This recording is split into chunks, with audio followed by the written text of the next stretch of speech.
не мога да го изразя с думи, когато младите хора са позитивно и благородно активни.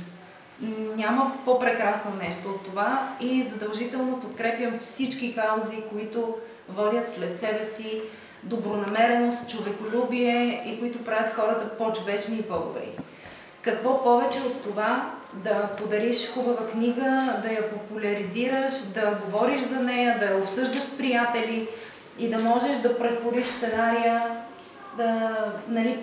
да го претвориш през собствените си мисли, през собствените си чувства, съответно и поведения.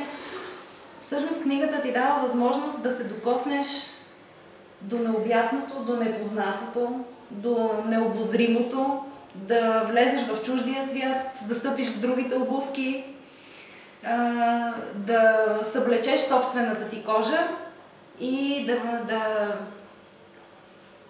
да влезеш в света на другия. Много съм щастлива и се гордея безкрайно с младежката организация, която прави тази инициатива. Не мога да опиша колко съм доволна от това. Надявам се и всички хора да го преживяват по този начин. Предполагам, че и заради тази заразителност на доброто, на това добро послание, и актьорът Павлин Петрунов се включи в нашата добра кауза. Просто от една дума, от един разговор и му благодаря сърдечно. Той е емблема за младите хора. Участията му в толкова много постановки, участията му в емблематичния филм „7 часа разлика“ като актьор, който събира младежкия поглед и фокусира така въжделенията на много младежи, е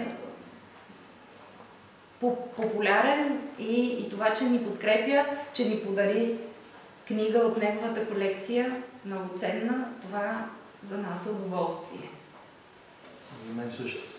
Благодаря за възможността.